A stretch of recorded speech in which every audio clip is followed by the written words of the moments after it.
কর্মচারীদের জন্য নিয়োগপত্র service book এইগুলা আইন দেখা সত্ত্বেও এইগুলা মালিকেরা কার্যকরী করতেছে না। আজও আমাদের বাঁচার মতো ন্যূনতম যে মজুরি সেই মজুরি ঘোষণা করা হয় নাই। আমার দাবি এই দেশের ৯৯ শ্রমিক কর্মচারীদের জন্য ৩০,০০০ টাকা ন্যূনতম জাতীয় মজুরি, বন্ধ কলকারখানা চালু, সমস্ত শ্রমিক কর্মচারীদের আর্মি বা পুলিশের ন্যায় রেশনিংয়ের ব্যবস্থা এইগুলা করার জন্য দাবি জানাচ্ছি।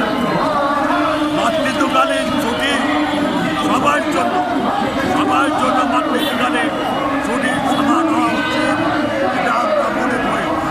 আজও প্রিয় শ্রমিকদেরকে শ্রমিক হিসাবে স্বীকৃতি দেওয়া হয় না। আমরা তাদেরকে শ্রমিক হিসাবে স্বীকৃতি দেওয়ার জন্য অনুরোধ করছি।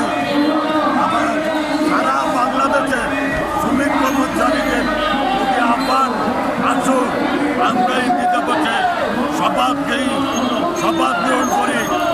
আগামী দিবস যাতে সবাই ঐক্যবদ্ধভাবে পালন করে শ্রমিক কর্মচারীদের দাবি আদায় করতে পারি।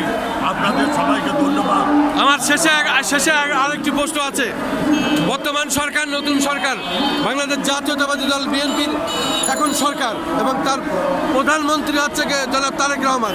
তার মা বাবা সবাই এদেশের রাজনীতিতে ধারাবাহিক আছে, কিন্তু ব্যাপার হচ্ছে এই নতুন বাজেটে শ্রমিকদের জন্য আপনি কি দাবি করছেন? আমরা প্রধান সরকার যারা আছে আমরা তাদেরকে অভিনন্দন জানাইছিলাম।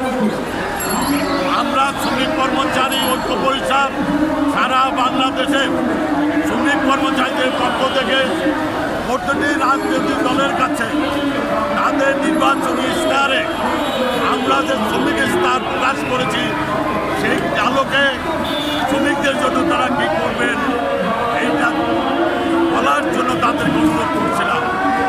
বাংলাদেশের জাতীয়তাবাদী দল বিএনপি সেখান থেকে আমাদের অনেকগুলো দাবি তারা তাদের নির্বাচনী ইশতেহারে প্রকাশ করেছে, কিন্তু দুঃখের বিষয় আজ পর্যন্ত এই যে দ্রব্যমূল্যের ঊর্ধ্বগতির ফলে শ্রমিক কর্মচারীরা অর্ধাহারে অনাহারে চলছে, সেজন্য এখন পর্যন্ত এই সরকার কিছু করেন না। এই সরকারের কাছে দাবি অবিলম্বে সরকারি কর্মচারীদের জন্য পে কমিশন, শ্রমিক কর্মচারীদের জন্য মজুরি কমিশন এবং সারা বাংলাদেশে এটাকে উন্নতি মানুষের জন্য ৩০,০০০ টাকা ন্যূনতম মজুরি ঘোষণার দাবি করছি। অন্যথায় শ্রমিক কর্মচারী ঐক্য পরিষদ বাংলাদেশের জাতীয় শ্রমিকের সহ সারা বাংলাদেশের শ্রমিক কর্মচারী বন্ধ এই দাবিগুলি আদায় করবে।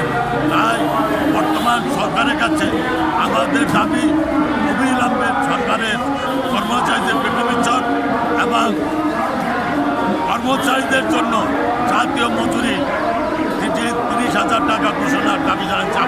আপনার নাম, পরিচয় এবং আপনার সংগঠনের নাম বলেন। আমার নাম আব্দুল কাদের হাওলাদার। আমি ত্রিপক্ষ বাংলাদেশের জাতীয় শ্রমিক জোটের সভাপতি, ত্রিপক্ষ কমিটির সদস্য এবং শ্রম আদালত ১ নম্বরের সদস্য। সবাইকে ধন্যবাদ। আপনাকে অনেক ধন্যবাদ এই সংক্ষিপ্ত সাক্ষাৎ দেওয়ার জন্য। আজকের আমার